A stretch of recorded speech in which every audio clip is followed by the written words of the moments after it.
Hoje não é assim tão fácil encontrar jogadores diferentes daquilo que há na Europa, aqui no Brasil. E eu acho que isso é preocupante para o futebol brasileiro. Você, de certeza, estão mais preparados para falar disso do que eu, mas eu, o que me lembro do Flamengo, aquela equipa campeã do mundo, era um jogo técnico, um jogo dominante, protagonista, e é isso que nós estamos a resgatar. Em termos de competitividade, em termos de ambiente nos estádios, a Liga Brasileira ou a Série A não fica a dizer nada à Premier League. E o que te seduziu a encarar esse desafio? A vir do outro lado do mundo e chegar aqui no Flamengo, no maior clube do Brasil? Dizer não ao Flamengo é difícil.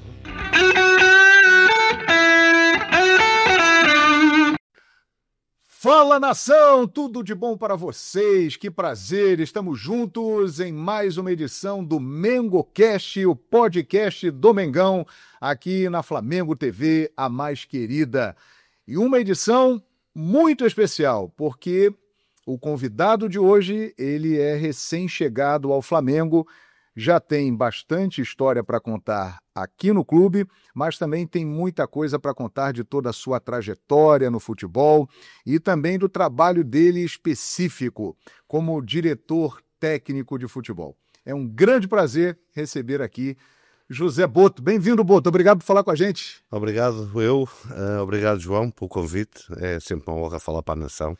E vamos lá a isso, então. Aliás, nação que você cada vez mais está integrado. A gente viu recentemente no Maracanã, no jogo Flamengo Internacional, você apareceu ali no gramado e pessoas pedindo para tirar fotos, para conversar com você. Bacana essa convivência já. É um clube que tem uma dimensão que é difícil de explicar.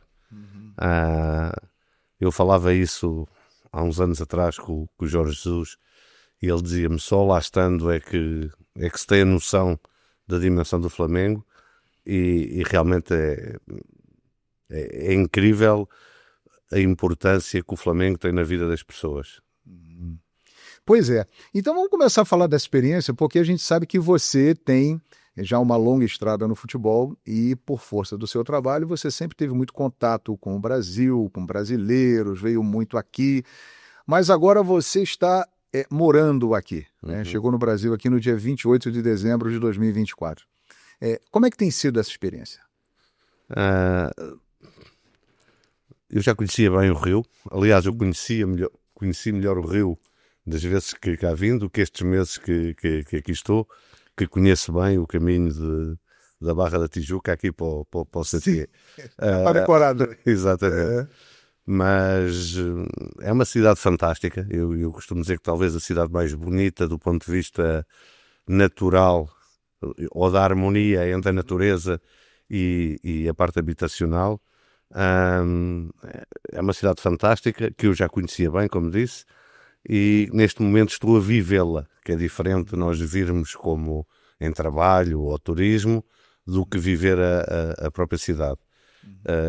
Mas até agora a adaptação tem sido super, super fácil. Agora, o tempo não é muito grande para curtir a cidade, né? Porque é muito trabalho, né, Boto? Não, o meu dia começa muito cedo, normalmente chego aqui por volta das 8h30, 8h45 e saio daqui, normalmente sou o último a sair daqui, por volta das 9 da noite. E então aquilo que é o meu relax é ir jantar, quando saio daqui, normalmente direto para ir jantar, e é o único tempo mais livre que tenho, e então, também como gosto de comer, junto aí o útil ao agradável, que é relaxar um bocadinho e conhecer um pouco da gastronomia aqui do Rio. Muito bem. Como o Jorge Jesus sempre fazia aqui, aquele bom peixe, aquele bom bacalhau. Eu sou mais versátil do que o Jorge Jesus, que ele só come peixe. Sim. Eu como peixe, como carne, como tudo e mais alguma coisa. Que legal. E a nossa gastronomia? Não, está aprovadíssimo. Porque Portugal a gente sabe que é... Sim. Mas não é muito diferente. Há coisas que são muito parecidas até, e até nisso até hoje o país mais fácil que eu tive de me adaptar. Porque nos outros tive alguma, tirando a Grécia, que tinha uma gastronomia muito parecida com a portuguesa, na Ucrânia e na Croácia foi um pouco difícil a adaptação à gastronomia. Perfeito. Agora vamos falar do Ninho do Urubu, que, aliás, onde estamos aqui, né, gravando numa sala do CT Ninho do Urubu, né, o Boto trabalhando aqui diariamente, e nós estamos aqui na Flamengo TV conversando com o José Boto.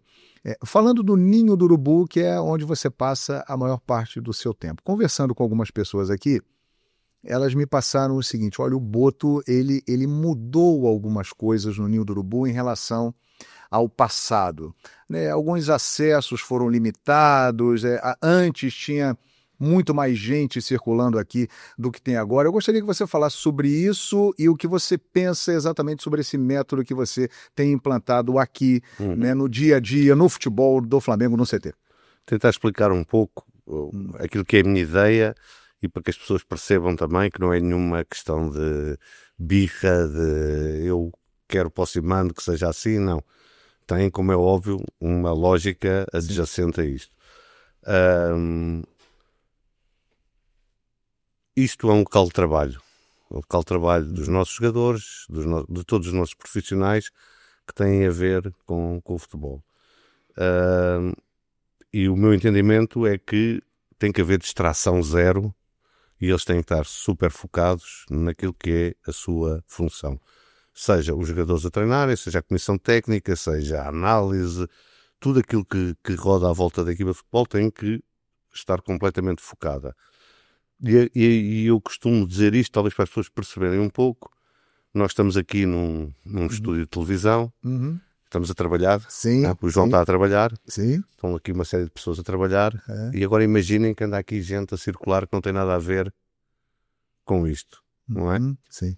Vocês não se sentem confortáveis, não podem fazer o vosso trabalho, e isto é exatamente a mesma coisa do que se passa aqui. Aquilo que eu faço aqui é que as pessoas trabalhem com o máximo de concentração, com o mínimo de distração, e isso implica que só está aqui quem é necessário estar aqui.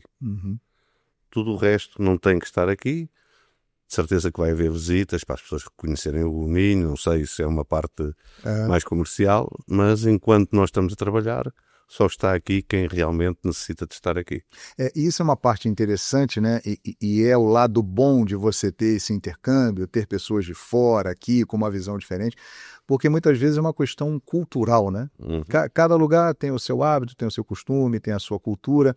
E muitas vezes aqui no Brasil, essas cenas que nós estamos comentando aconteceram e continuam acontecendo por aí.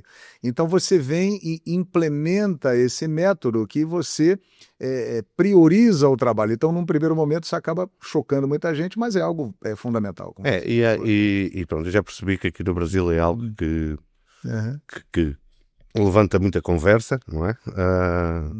Porque lá está, não é uma coisa enraizada, mas na Europa é da primeira liga à segunda liga, em Portugal, no Luxemburgo, na Inglaterra, onde for, os clubes trabalham assim. Só o local de trabalho da equipa de futebol profissional é um local muito fechado, por esse motivo que eu disse, é porque têm que estar focados naquilo que é o trabalho deles. Exato. Agora, Boto, o que você acha que o futebol europeu pode passar para o futebol brasileiro, para acrescentar a qualidade do futebol brasileiro, e você está aqui como um europeu exercendo uma função diretiva? Eu acho que o intercâmbio é sempre bom.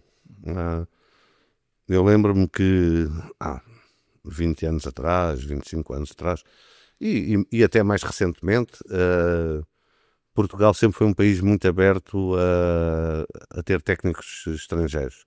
Muitos técnicos brasileiros, lembro-me do Paulo Autori, do Carlos Alberto Silva, Filipão na seleção. Mudou a seleção. E todos eles trouxeram coisas positivas ao futebol português, abriram os horizontes a muita gente que trabalhava no futebol português, assim como alguns treinadores que trabalharam em Portugal, da antiga escola de leste, não é? Que trouxeram coisas novas ao futebol português, e eu acho que o intercâmbio e a partilha fazem sempre as pessoas crescerem. E, portanto, eu acho que aqui não é diferente do outro lado do mundo. Há um sucesso até grande aqui de alguns treinadores portugueses, não é? Começando pelo Jorge Jesus, o Abel Ferreira. Eu penso que aquilo que trazem aqui ao futebol brasileiro é um pouco de organização. Mais do que novas metodologias. Falando do treino, falando do jogo, eu acho que aquilo que eles trazem é um pouco mais de organização. Eu sei, porque já ouvi histórias aqui, conheço-o bem, que o que eu estou a fazer aqui, o Jesus fez aqui assim que chegou. Sim. Fechar o CT, fechar este tipo de coisas que fazem que os jogadores estejam mais focados, que haja uma maior seriedade no trabalho. Eu acho que isso é aquilo que os europeus podem trazer para o futebol brasileiro, assim como eu acho que cada treinador que chega aqui, ou cada profissional que chega aqui da Europa, vai com certeza beber muita coisa boa que há no futebol brasileiro. Perfeito. E logo que você chegou, se não me engano, na sua primeira entrevista, você falou de uma perda da essência do futebol brasileiro, né? Que o futebol brasileiro deixou um pouco de lado aquilo que ele sempre teve. E eu percebo que você é um profissional muito preocupado com isso, e você trabalha hoje num clube que tem uma longa história em categorias de base e uma tradição muito grande de revelar jogadores. Né? É realmente uma parte que eu gosto muito. Eu fui muitos anos treinador de base, né? E de formação, que é como nós chamamos em Portugal, mas fui muitos anos treinador de base e depois muitos anos ligado ao scouting. E aquilo que os clubes sempre vieram buscar aqui ao Brasil é o talento, é a irreverência do jogador brasileiro. E eu acho que a partir de uma certa altura, porque havia uma ideia errada de que o jogador brasileiro não era bom taticamente, não era intenso, que tinha dificuldades na Europa para se impor, o que é uma ideia completamente falsa, não é? Basta olhar o número de brasileiros que jogam ainda hoje na Europa para se ver que isso é uma ideia falsa. Eu acho que se começou a imitar coisas que se faziam na Europa para dar aos jogadores algumas valências que fizeram com que os jogadores brasileiros ficassem piores. Eu costumo dizer isto na brincadeira, há muitos amigos que tenho aqui no Brasil, que eu dizia assim, se for para vir buscar altos, fortes, intensos, rápidos, vamos à Dinamarca, que são mais baratos do que no Brasil. Não é? A gente vem aqui buscar talento, vem aqui buscar aquela irreverência, a própria conhecimento do jogo quase empírico que o jogador brasileiro tem, que eu acho que é uma falsidade dizer que o jogador brasileiro não entende taticamente. Não. Entende à sua maneira e acrescenta até na sua maneira, ou acrescentava, na sua maneira de ver o jogo, acrescentava coisas novas que faziam a diferença. Faziam a diferença na seleção brasileira e faziam em todos os clubes que tinham muitos jogadores brasileiros. Portugal foi um importador de jogadores brasileiros muito grande mesmo. E aquilo que procurávamos era talento, habilidade, intuição. Eu estou a falar de intuição, estou-me a lembrar de zagueiros centrais que o Benfica teve e que todos eles não. O Ricardo não jogou aqui no Flamengo, mas dois deles, o Mozart e o Aldair, grandes. Sim. Eram zagueiros, mas eram zagueiros diferentes, com uma intuição para o jogo, com uma qualidade depois quando tinham a bola, que marcaram muito o futebol português e aquilo que depois se começou a pedir dos zagueiros. Tem muito a ver com o Mozart, com o Ricardo e com o Aldair. E eu acho que esses jogadores, por via de uma falsa ideia de que na Europa se procura outro tipo de jogador, começaram a desaparecer. Começou-se a encostar o número 10 nas bandas, não é? Na ponta. Deixou de haver número 10. Começou-se a valorizar coisas que, no meu entendimento, não deviam ser valorizadas, principalmente num país como o Brasil. E há hoje, de uma forma preocupante, um déficit de talento nas seleções jovens do Brasil. Eu já nem falo na principal, não é? Que ainda tem algum, mas olhando, por exemplo, do meu tempo de Shakhtar, que eu conhecia todas as seleções, desde o sub-16, quando começava a primeira seleção, eu conhecia os jogadores todos. Sim. Estamos a falar da geração de 98, 99, 00, 01. Esses jogadores eu conheço-os todos, eu levei muitos para o Shakhtar e outros gostava de ter levado, mas foram para o Real Madrid. Havia muito talento. A partir dessa altura começou a diminuir. Diminuir. Hoje não é assim tão fácil encontrar jogadores diferentes daquilo que há na Europa aqui no Brasil. E eu acho que isso é preocupante para o futebol brasileiro. Você está no maior clube do Brasil, que é o Flamengo, e que, como eu já citei, tem uma base muito forte, muito tradicional, todo um histórico. Qual é a sua ideia e qual é o seu projeto exatamente para resgatar isso aqui no Flamengo e isso espalhar para o futebol brasileiro, recuperar essa essência e aumentar esse nível de talento? A primeira medida que foi tomada, porque o trabalho na base é um trabalho mais que não é tão visível, ou seja, não é tão visível a curto prazo, não é? A primeira grande medida foi mudar o perfil de jogador que entrava no Flamengo.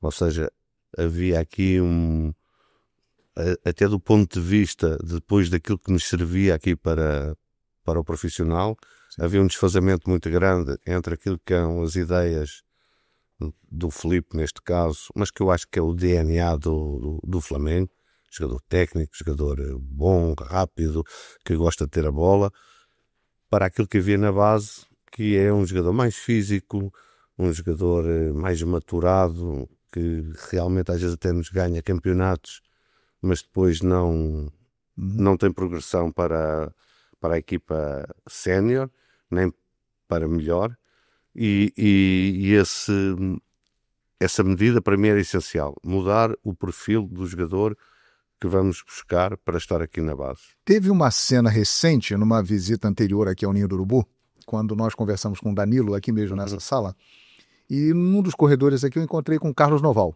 né, que é um dos diretores aqui da base do Flamengo. E eu fui cumprimentá-lo. Parabéns pelo título, né, da Libertadores Sub-20, Flamengo bicampeão. E aí ele me respondeu o seguinte, muito obrigado, mas o que nós estamos preocupados e o mais importante para nós é formar os jogadores e formar também o cidadão.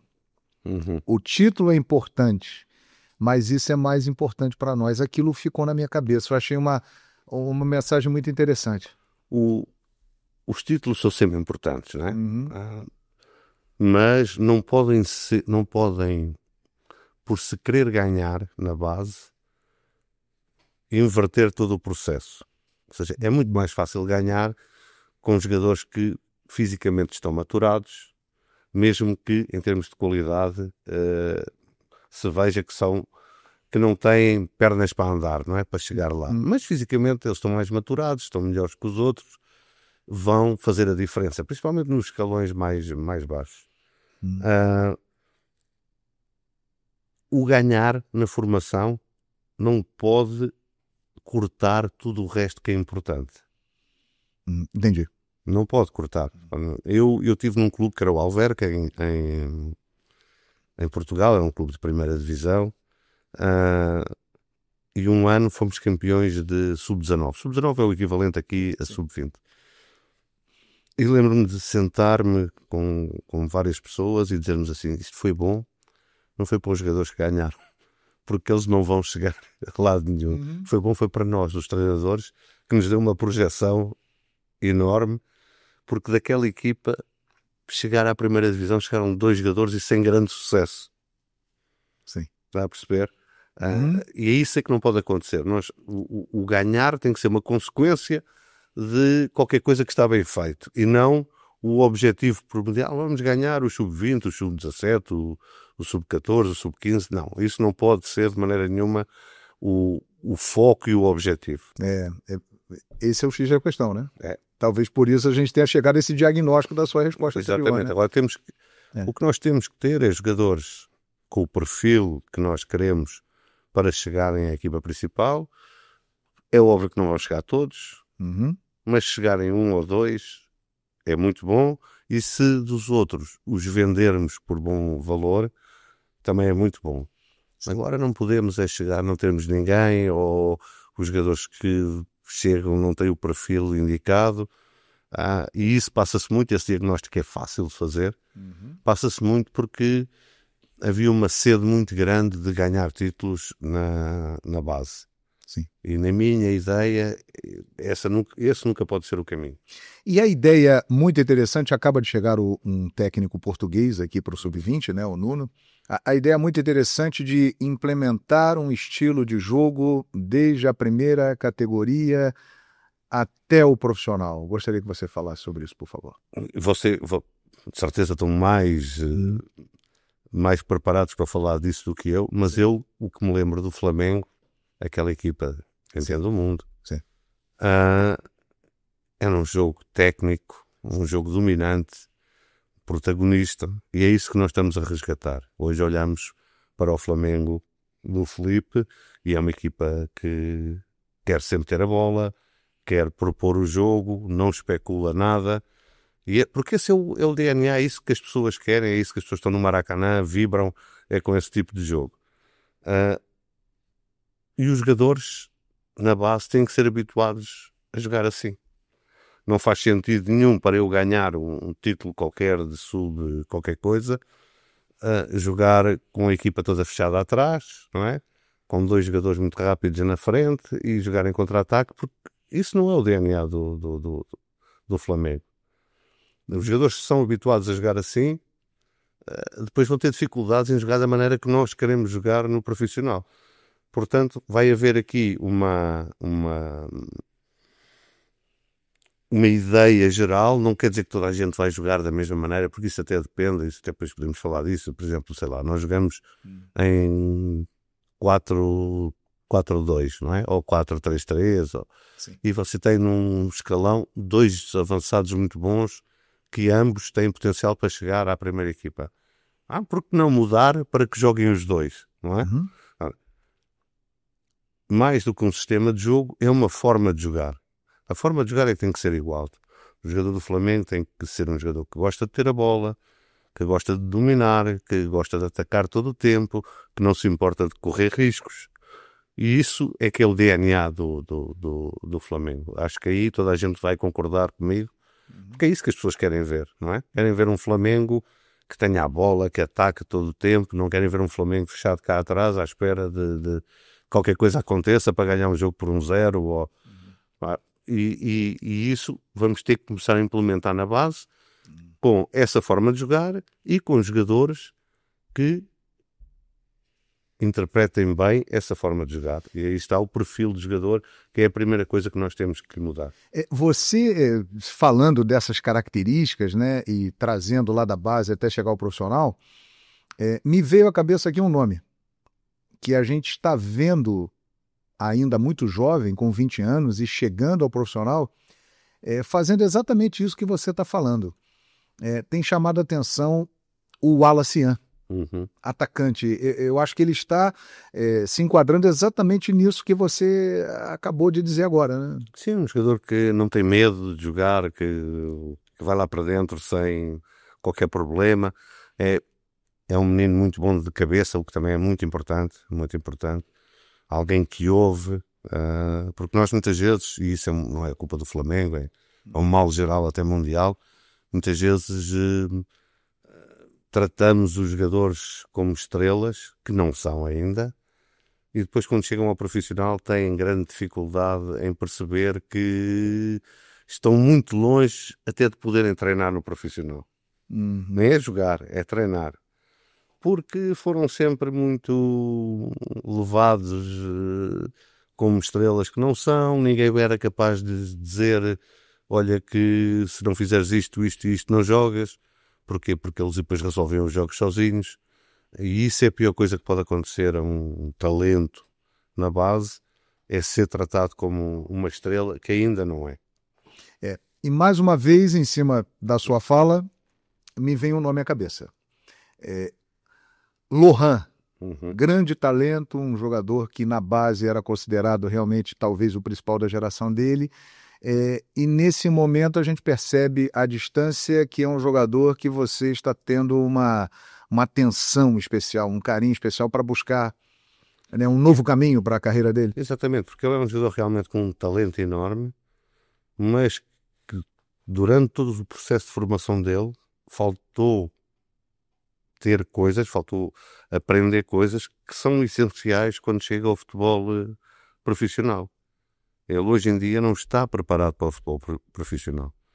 E nós, como reconhecemos um potencial enorme nele, vamos ter aquilo que se diz muitas vezes, não é? Dar um passo atrás para depois dar 2 à frente. E tentar-lhe dar, e ele querer, também é importante, aquilo que lhe falta para ele poder realmente ser um jogador profissional e explanar todo o talento que ele tem, que neste momento ele não é capaz. Depende dele. Depende 90% neste momento dele e de paciência da nossa parte também.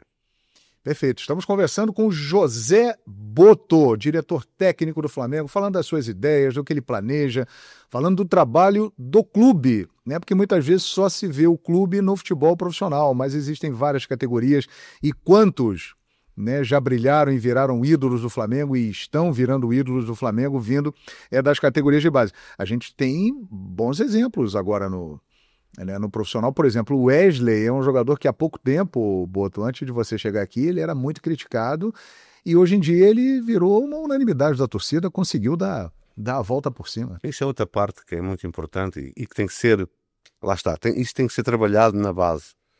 É a parte mental dos jogadores, não é? Porque não há como dar a volta, isto é igual em todo o mundo. A diferença é que o Flamengo é muito grande, não é? Mas é igual em todo o mundo. Um jogador, se não performa, vai ser criticado, não é? E depois, se não tem estatura mental, emocional, para lidar com isso, muitas vezes é um problema. Felizmente o Wesley deu a volta por cima. Eu nunca critico a torcida é o que são iguais, criticam no dia seguinte já a apoiam lá em cima. Agora, quem tem que saber lidar com isso somos nós aqui.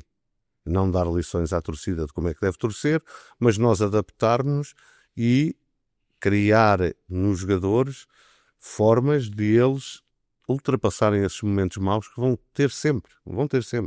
Agora, isso é diferente aqui, essa reação, essa cobrança do torcedor, você que já passou por tantos países, né, com culturas diferentes e tal, é diferente aqui essa cobrança do torcedor em cima dos jogadores? Eu acho que é igual em todo o mundo. A grande diferença aqui é a dimensão. Não é? O Brasil é um país enorme, é um continente, e talvez isso pareça diferente, mas é igual em todo lado. A cobrança da torcida é igual em todo lado. E nós temos de estar preparados para isso. Sim. E lá está, um trabalho importante feito na base de se prepararem para algo que não é sempre bom, não é? E a partir de agora, né, nesse momento da temporada, você vai começar a ter mais jogos, mais competições e mais viagens longas, né? Vem aí uma Libertadores da América, chegando a Copa do Brasil, o Campeonato Brasileiro dentro desse país imenso que é o Brasil. Com toda a sua experiência, eu tenho a impressão de que isso é uma experiência nova. Não, você vai ter, né? É uma experiência nova, porque aqui joga-se muito mais do que na Europa, muito mais.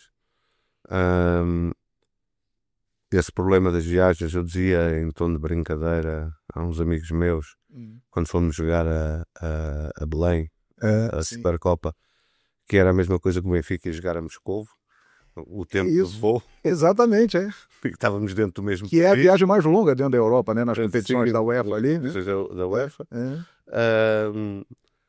E isso realmente, essa parte logística, essa parte de tanta viagem, porque a viagem tem uma influência direta naquilo que é também o rendimento e a recuperação dos jogadores, é uma parte que me preocupa muito, e há uma equipa aqui já experiente que trabalha nisso mas tentarmos minimizar os efeitos dessas viagens tão grandes, com jogos atrás de jogos, não é? É algo que para mim é realmente uma novidade. Por exemplo, o Jorge Jesus, que é uma pessoa que você trabalhou muito tempo e tem contato, o que ele te falou sobre essas experiências, porque ele passou por isso? Ele disse que realmente a parte das viagens era algo que ele não estava habituado, como é óbvio. O número de jogos, ele tem uma teoria, e que eu concordo com ele: quanto mais jogos os jogadores jogarem, melhores eles ficam. Sim. essa teoria, que eu também acho que o jogador, quanto mais competição tem, mais, se não houver realmente lesões e isso, o jogador fica melhor. Com mais competição, o ritmo da equipa vai melhorar, o entrosamento melhora, e isso é importante. Mas ele dizia-me que o que lhe fazia mais diferença em termos do que ele estava habituado na Europa, ou que nós estamos habituados na Europa, era realmente as distâncias. Sim. Mas o ser humano também se adapta facilmente. A partir de uma certa altura, já é fazer uma viagem de 7 horas, já vai ser como nós fazermos de 2 horas, porque na Europa não temos mais do que 2 horas de viagem. Só realmente essa, quando se ia aos países de leste, é que era um pouco maior, de 3, 4 horas, e era uma dor de cabeça enorme para os clubes, já quase ia jogar a Moscou. E outra coisa que você vai perceber aqui também, Boto, a diferença de clima. Porque um lugar é muito úmido e muito quente, o outro é quente, mas é mais seco. Aí numa mesma semana você pode ir para uma outra parte que faz frio. Isso também é uma situação que entra aí nesse papo. E é algo que nós temos tido muito cuidado também. Aqui todos os departamentos que giram à volta da equipa principal e que têm como objetivo facilitar o trabalho dela e da comissão técnica, e isso é uma responsabilidade minha. Temos que estar sempre atentos, temos que ser preventivos dessas coisas que vão acontecer, que é mudança de clima, o fuso horário até, mas há formas hoje em dia de fisiologicamente se amenizar esse desgaste que vem dessas coisas, que não é só do próprio jogo.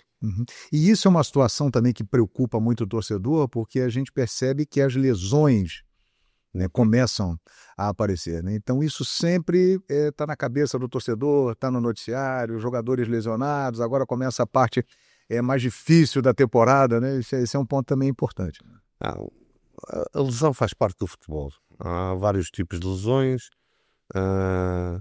mas as lesões que temos tido até agora não é uma coisa que me preocupa assim tanto, porque se formos, sei lá, a Europa, quando se faz uma pré-temporada, há sempre muitas lesões. O jogador vem, tem que recondicionar. Eu tenho uma teoria diferente, vamos ver se tenho razão ou não. Sim. Eu acho que agora com os jogos, com a quantidade de jogos, os jogadores vão ficar mais preparados para terem menos lesões. Olha só, interessante. O Jorge Jesus, ele deu uma declaração aqui uma vez, que se tornou muito famosa, que perguntaram para ele: você não vai poupar jogadores? Não vai descansar jogadores? E ele respondeu: descansar? Descansar para quê? O jogo foi hoje quarta, eles vão descansar quinta, sexta, sábado, e no domingo vão jogar. Né? Eu acho que isso tem muito a ver. Nós em Portugal temos uma metodologia de treino que é muito famosa a nível mundial, que se chama a periodização tática, que foi algo inventado e desenvolvido por um português que se chama Vítor Frade, e que se alastrou rapidamente a quase toda a Europa. Hoje, em toda a Europa, se treina com essa metodologia. Felizmente o Filipe também segue muito essa metodologia, e essa metodologia que nós portugueses temos muito na cabeça, diz que o jogador fica melhor quanto mais joga. Opa! Então eles ficarão melhores. Em todo o ponto de vista, fica melhor. E eu acho que uma das coisas, se calhar não devia dizer isto, mas vocês vê, um dos segredos do sucesso de alguns treinadores portugueses aqui é a utilização dessa metodologia de treino, que o jogador quanto mais joga, mais preparado está. Entendi. E não há esta coisa de grandes poupanças, Sim. E normalmente o atleta gosta mais de jogar do que claro, treinar. do que treinar, como é óbvio. Se sente mais confortável. Eu tenho falado... Há alturas em que... Sim. E eu acho que isso é algo que também nós vamos fazer aqui um pouco diferente. Eu sei que há aqui muito o elenco principal e o elenco secundário. Não, para mim isso não existe. Existe um elenco. E numa certa altura há um 11 que é melhor do que os outros, mas daqui a uma semana há um 11 diferente que não estou a dizer que é todo diferente, porque senão não vale a pena ter um elenco assim, não é? Se nós temos um elenco que são um 11 titular e o 11 suplente. Não. Os jogadores têm que lutar todos, trabalhar todos, para darem a chance ao treinador, ou não é dar, o treinador ter a chance de escolher os melhores para cada contexto e para cada altura do campeonato, da Libertadores, seja o que for. Agora aquela coisa de jogam uns e depois não jogam outros, eu não vejo as coisas muito assim. Isso é uma visão muito portuguesa da coisa. E principalmente o Jesus. Sim, sim. Mas com certeza, se eu perguntasse isso para o Felipe Luiz, ele teria uma resposta como a sua, porque eu percebo que entre vocês há uma afinidade muito grande. Realmente nós quando temos ideias parecidas, seja lá onde for, não é? No futebol, na arte, na política, na música, as pessoas aproximam-se mais, não é? E aquilo que eu penso do futebol, do jogo jogado, do treino, é muito parecido com aquilo que ele pensa. E então essa conexão fica mais fácil, não é? Depois o Filipe é alguém muito inquieto do ponto de vista do conhecimento, quer cada vez mais conhecimento, quer saber como é que faz este, como é que faz aquele, e isso é uma característica de todos os grandes treinadores, de todos, eu trabalhei com muitos, e têm todos aqueles que são top, têm essa característica. E nós passamos muitas horas a discutir, não estamos sempre de acordo, o que é bom. Ótimo, sem dúvida. É bom. Mas a discutir no bom sentido, a debater muitas ideias sobre o jogo, sobre o treino, e então é algo gratificante, porque ele tem esta sede, e para mim também é gratificante poder contribuir também para o crescimento dele como treinador. E quando vem essa divergência, porque só se fala do lado da afinidade, mas tem um lado também de pontos de vista diferentes. Como é que vocês lidam com isso no dia a dia? Perfeitamente. Eu acho que haver divergência é saudável, até porque obriga a cada uma das partes a justificar porque é que pensa de maneira diferente, não é? E isso faz crescer o pensamento. Mas lidamos perfeitamente. Até hoje, posso dizer que talvez o treinador com quem mais afinidade tenho até hoje. E já trabalhei com muitos. Olha só. Interessante essa declaração, hein? O treinador que Boto até hoje teve mais afinidade, Felipe Luiz, aqui no Mengocast. Estamos conversando com o José Boto. Deixe seu like, comente, compartilhe, ative o sininho da notificação e se inscreva na mais querida, a Flamengo TV, a TV do Mengão. Eu estou falando muito do Jorge Jesus, seu compatriota, porque ele indiscutivelmente está na história desse clube, né? Como eu acho também que você tem tudo para entrar na história desse clube e já está entrando também. O Jorge Jesus, o Felipe Luiz, ele tem muitas coisas de Jorge Jesus? Pronto, eu trabalhei com o Jorge Jesus 6 anos. Ganhámos muitas coisas no Benfica, muita coisa mesmo. Fomos a finais de competições europeias, o que para um clube como o Benfica é bom naquilo que é a realidade do futebol europeu hoje, que não é a mesma dos anos 60, em que o Benfica ganhou a Liga dos Campeões. Sim. Conheço bem, é um treinador muito intenso, que vive o futebol 24 horas por dia. Nisso são os dois iguais. Em termos daquilo que é a concepção de jogo, tem algumas diferenças. Isso me perguntar a mim, e por isso eu tenho mais afinidade com o Filipe. Há coisas que eu gosto mais do estilo de jogo, da filosofia de jogo do Filipe, do que gosto do Jorge. Você pode dizer o quê? Principalmente a forma como ataca. De controlar um pouco mais o jogo. O Jesus é mais vertigem, o que é bom também, não estou a dizer que é mau. Sim. Há nuances diferentes da forma como pensam, principalmente o jogo ofensivo. E eu estou te perguntando isso porque o próprio Felipe já disse que o Jorge Jesus é uma grande influência na carreira dele. O Simeone também, que foi um treinador, ele é muito importante, e muitos outros. Agora, voltando a falar do futebol brasileiro e de um assunto desagradável, principalmente para mim como brasileiro, tocar, né? Eu acho que você está percebendo, infelizmente, repito para nós brasileiros, que no nosso futebol aqui é um pouco difícil do pessoal pagar, comprou o jogador, vou pagar e tal. Isso é uma coisa que eu tenho a impressão que tem chamado a sua atenção nesse seu início de passagem aqui no futebol brasileiro. Não, realmente tem, até por questões práticas.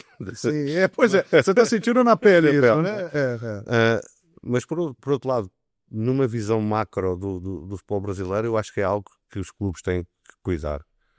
Porque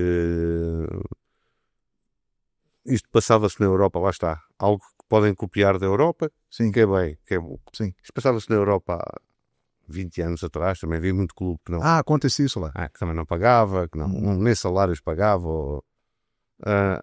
E aí a UEFA foi bem rígida, criou o fair play financeiro, não só por isso, mas também pela questão dos donos de clubes, que acho que é outra coisa que tem que ter atenção aqui com as SAFs, que é, por exemplo, o Manchester City, que tem um dono multimilionário, sim, gastar mais dinheiro do que aquele que gera. Não é porque o dono milionário vai meter dinheiro. Eu trabalhei num clube também de um dono milionário, que foi o Shakhtar Donetsk, e a UEFA andava lá sempre em cima a ver se nós gastávamos mais do que aquilo que era o income do clube, não é? E eu acho que isso é algo que tem que fazer aqui no Brasil, que é os clubes não poderem gastar mais do que aquilo que realmente têm, e depois terem que pagar. Sim. Porque isso é a coisa mais normal do mundo, não é? Quando eu compro algo eu tenho que pagar, não posso não pagar, não é? E se não pagarem, sofrerem consequências, como na Europa. Na Europa hoje em dia, um clube não lhe paga, você faz uma queixa na UEFA e passado não mais de 2 meses eles fazem um transfer ban, que é nas próximas janelas, enquanto não regularizarem a situação, não podem comprar jogadores. O que faz todo o sentido e é a coisa mais normal, e hoje já ninguém na Europa discute isso. Sim. Sim, claro. Comprou, então pagou. Exato. Ou então tem dinheiro, não compra. Não é? Exatamente. E o Flamengo vai impondo medidas que causam uma reação em um ambiente futebolístico que se banalizou não fazer o pagamento, que é aquilo, ok, ou paga à vista ou garantia bancária. Isso. Foi uma ordem do Presidente, e para quanto a mim bem, que dentro aqui dos clubes brasileiros, porque aqui nós não podemos nos queixar à FIFA diretamente, porque há um órgão intermédio da Federação a quem nós temos que apresentar queixa, e pelo que eu percebi demora muito tempo a deliberar sobre isso, porque para os clubes estrangeiros não temos problemas, porque se não pagarem, lá está, recorremos à FIFA e a FIFA dá um transfer ban rapidamente. Como isso não se passa aqui no Brasil, temos que nós impor medidas para que não fiquemos a ver navios, não é? Que fico com o dinheiro e que nos paguem o que nos devem, ou seja, que é ou pagam à vista ou apresentam-nos garantias bancárias. Pois é, e é um montante grande. Que sim, dava para comprar alguns jogadores. Dava para comprar jogadores, né, Boto? Dava para melhorar ainda mais o elenco. Aliás, você citou o BAP, o presidente do Flamengo. Como é que foi esse contato e essa procura? Você estava lá na Ucrânia, na Croácia, né? Como é que se deu esse primeiro contato, esse convite, essa conversa, o projeto? Como é que houve essa situação? Um dia estava em casa e recebo uma mensagem do BAP que não conhecia. Sim. Eu não sabia quem era. e explicando que ia haver um processo eleitoral no Flamengo, que eu também não fazia ideia, embora acompanhe o futebol brasileiro, essa parte mais política, vá lá, não me dizia tanto, que gostava de ter uma conversa comigo, se eu estava disponível para uma conversa. E essa conversa aconteceu passado 2 ou 3 dias, eu disse que sim, que com certeza, e ele pediu algum tempo para pensar, explicou-me qual era o objetivo da conversa, o que é que ele pretendia de mim, e que estaria a falar com mais pessoas para isso, o que era perfeitamente normal. E passado, não sei, 2 semanas, 3 semanas, ligou-me a dizer que para avançarmos eu estava disposto a isso, e pronto, e a partir daí tínhamos reuniões quase semanais, para discutirmos o projeto ou seja, quando eu chego aqui não chego às escuras, não é? Já chegamos com uns meses de trabalho feito. Não é? E o que te seduziu a encarar esse desafio? A vir do outro lado do mundo e chegar aqui no Flamengo, no maior clube do Brasil? Dizer não ao Flamengo é difícil, não é? Nós, mesmo em Portugal e principalmente depois do Jorge Jesus aqui, as pessoas começaram a ter uma noção do que era o Flamengo, embora já tivessem, não é? Como um clube de maior dimensão do Brasil, da América do Sul, um dos maiores do mundo. E quando houve esse convite, rapidamente acedi, percebendo qual era o projeto, percebendo qual era a minha função dentro desse projeto, vir para o Flamengo, vir para o Brasil, que eu considero, já disse isto várias vezes, considero que tem um potencial de venda deste produto que é o futebol, que não está tão bem explorado como devia, na minha modesta opinião. Eu costumo dizer isso, o Jesus disse isso uma vez e foi muito criticado. E eu dou-lhe toda a razão. Em termos de competitividade, em termos de ambiente nos estádios, a Liga Brasileira ou a Série A não fica a dever nada à Premier League. Nada. A nível de qualidade técnica dos jogadores, depois há que vender o produto. Sim. Há que vender o produto. E eu aqui vou dizer algo que e não é nenhuma crítica a quem tem gramados sintéticos. Eu ontem estava a ver o Palmeiras Botafogo. Sim. E estava a pensar do ponto de vista de um europeu que ligava à televisão e via aquela coisa castanha. Isto, a nível eu não falo dos méritos de jogar ou não no sintético, sei a minha opinião, mas a nível do espetáculo, um jogo que era o primeiro, o campeão e o segundo classificado do ano passado, salvo. Os 2 últimos campeões brasileiros, exato. A jogarem um jogo que até tinha alguma intensidade, tinham um cenário castanho.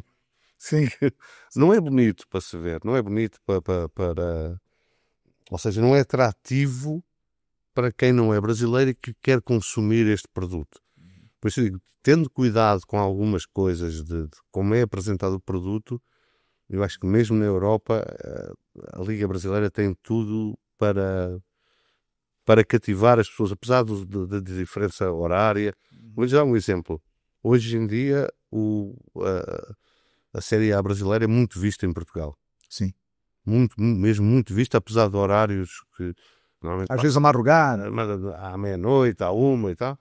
Mas muita gente fica a ver porque tem interesse, porque o Flamengo vai jogar com um time que está em último e não é garantido que ganhe, e isso não há muitas ligas assim.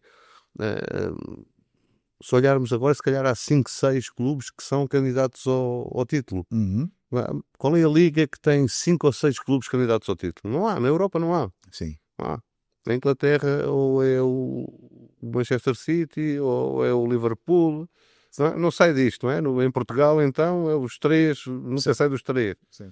Na Espanha, ainda pior. É entre o Barcelona e o Real Madrid e o Atlético Madrid, de vez em quando aparece. Aqui, não. Portanto, isto dá uma certa... uma coisa diferente da Liga Brasileira. Com a paixão da torcida, não é? Que ninguém gosta de estar a ver um jogo e parece estar no teatro. Sim. Que não se ouve barulho nenhum. Sim. Aqui, não. Aqui tem esta paixão, que até no produto televisivo é atrativo. Mas depois ali a grama tem que ser verde, não é? Tem que ser natural. E tem que ser natural e tem que ser boa. E boa. E boa. Uhum. Porque para o espetáculo televisivo é também importante isso. É importante para o espetáculo e para o jogo, mas para o espetáculo televisivo também é muito importante. Agora, eu acho que tem todos os ingredientes aqui para ser um produto vendável para o resto do mundo. É o MengoCast, o podcast do Mengão, recebendo José Boto, diretor técnico do Flamengo. Tenho certeza que você vai deixar o seu like, comentar bastante. A nação está aqui, né? Então é sucesso da audiência com a maior torcida do mundo. Deixe seu like, comente, compartilhe e ative o sininho da notificação. Se inscreva aí na Flamengo TV, a mais querida, rumo à maior TV de clube do mundo. Ô Boto, você falou muito do Campeonato Brasileiro, né? Do produto maravilhoso que nós temos aqui a desenvolver. E a Libertadores da América? Porque você tem uma grande experiência com Champions. Mas agora começa a viver a sua experiência com a Libertadores da América, que é a nossa Champions aqui da América do Sul. Estou curioso porque era uma competição que eu acompanhava via televisão. Estou curioso para sentir também o ambiente que se vive, porque os jogos da Champions têm um ambiente especial na Europa. Quero perceber como é que é o ambiente aqui da Libertadores. Mas é realmente, pronto, é a Champions aqui da América do Sul. É uma competição que, como disse, também é bastante seguida na Europa. E onde nós também vamos entrar para ganhar, como não podia deixar de ser, o Flamengo sempre que vai é para ganhar. É verdade, e se ganhar, né, um dado histórico, será o primeiro brasileiro a ganhar 4 vezes a Libertadores da América, porque até hoje muitos brasileiros foram tricampeões, mas nunca um time foi 4 vezes campeão da Libertadores. E o Flamengo é um dos que tem essa possibilidade junto com São Paulo e Palmeiras, que estão aí na disputa, né? É mais um peso histórico aí nessa... Era mais algo que não nos preocupa no dia-a-dia, mas que depois a nível histórico, e estes jogadores muitos deles já estão na história do Flamengo, mas aquilo que eu sinto no dia-a-dia, e isso dá-me uma confiança muito grande, é que eles não estão satisfeitos com o que fizeram. Querem fazer muito e muito mais, e isso é algo que nos dá uma confiança muito grande. Você já teve oportunidade de assistir partidas de futebol em estádios na Argentina, no Uruguai, viveu ali aquele clima mais de competição assim internacional? Não, brasileiros? Mais da competição local. Né? Sim. Por acaso nunca vi nenhum jogo de Libertadores ao vivo, nunca vi nenhum. Mas conheço a Argentina, a Colômbia, o Uruguai, conheço o ambiente dos estádios. Quando você voltar aqui ao MengoCast, que eu tenho certeza que isso vai acontecer, você vai nos dar o seu relato, porque você vai perceber diferenças, porque aí entra a rivalidade, né, de Brasil e Argentina, entra a rivalidade Brasil-Uruguai. E, por exemplo, altitude... Jogos acima de 2.000 metros, o Flamengo já vai enfrentar a LDU em Quito. É mais uma experiência nova. É uma experiência nova, porque isso não existe na Europa. Ninguém joga a tanta altitude. Sim. Mas, como digo, há uma equipa multidisciplinar que cuida dessas coisas todas. Nós estamos sempre muito atentos ao que se faz em termos de ciência do desporto, que atua para diminuir os efeitos disso, embora seja muito difícil, como é óbvio, mas também estou curioso, é algo que me desperta a minha curiosidade de perceber como é que é jogar acima de 2.000 metros de altitude, que é algo que não existe na Europa, não existe isso. Tenho certeza que você em pouco tempo irá acrescentar ainda muito mais histórias e experiências, claro, aquelas que você tem. Vai ser muito legal, vai ser muito divertido, e nós vamos estar acompanhando tudo aqui na Flamengo TV, a mais querida, com o Mengão, no Campeonato Brasileiro, na Libertadores, também na Copa do Brasil e no Super Mundial, hein? No Super Mundial. É verdade que o sul-americano valoriza mais esse tipo de competição que o europeu? Este aqui não, porque este vai ser a primeira vez, é o primeiro formato, não tenho dados para para falar sobre isso, nem ninguém tem. Em termos daquilo que era o antigo formato do Mundial de Clubes, o sul-americano valoriza muito mais do que o europeu. Para vos dizer, é mais fácil, se calhar, um Flamengo-Palmeiras ter à meia-noite não sei quantas pessoas em Portugal a ver, do que o Al Hilal contra o Flamengo ou contra do Mundial. E os próprios clubes europeus não dão muita importância ao Mundial. Agora, este Super Mundial é algo diferente, é algo que eu penso que vai atrair muito mais a atenção dos europeus do que o antigo formato. Eu acho que vai ser uma competição de grande sucesso e que com certeza deve se firmar no calendário, né, de 4 em 4 anos. Agora você falou de tecnologia, avanços na medicina, na fisiologia, para minimizar todas essas situações. E aí eu toco no ponto da temporada que desta vez os sul-americanos terão a vantagem de estar no meio da temporada e os europeus estarão no final da temporada. Isso aumenta a nossa chance? Isso vai dar uma equilibrada nas coisas. Eu não gostava de estar na pele ao ser diretor de um clube europeu neste momento e ter que tomar decisões sobre como é que vamos encarar o Mundial. Porque há duas formas de encarar. Encarar de uma forma mais competitiva, retirando férias aos jogadores, mantendo em atividade para que não percam o estágio de forma, só que isso depois vai ter consequências na seguinte época, que vai começar em julho, agosto, não é? Na Europa começa nessa altura. A percepção que eu tenho, a informação que eu tenho é que a maior parte dos clubes vai encarar o Mundial como nós encaramos o Carioca. É mesmo? Como uma pré-temporada. Opa! Para não hipotecarem o restante da temporada. Porque se não dão férias aos jogadores, não é? E vão para o Mundial para aproveitarem que os jogadores não percam a forma. Depois, quando é que vão dar férias e quando é que vão começar a pré-temporada? Quando as épocas começam normalmente a meio de agosto e a final de agosto. E isso eu tenho a certeza absoluta que nenhuma equipa daquelas de top vai hipotecar a sua época seguinte por causa do Super Mundial. Isso vai dar uma equilibrada. Não quer dizer que esses clubes europeus, principalmente aqueles mais de topo e que têm realmente jogadores super jogadores, que não sejam a mesma equipas. Agora que vai dar uma equilibrada, vai. E o Flamengo vai com grandes ambições. Não, o que eu digo, um clube como o Flamengo, com a tradição que tem, com a história que tem, com a torcida que tem, tendo sempre os pés assentos no chão, porque isso é muito importante,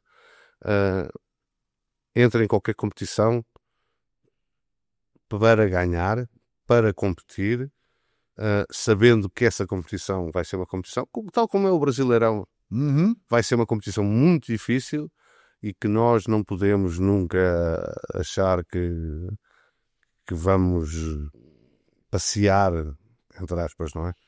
Em alguma das competições, não. Vai sair da pele, vai sair de muito trabalho, de muita humildade e de muita ambição.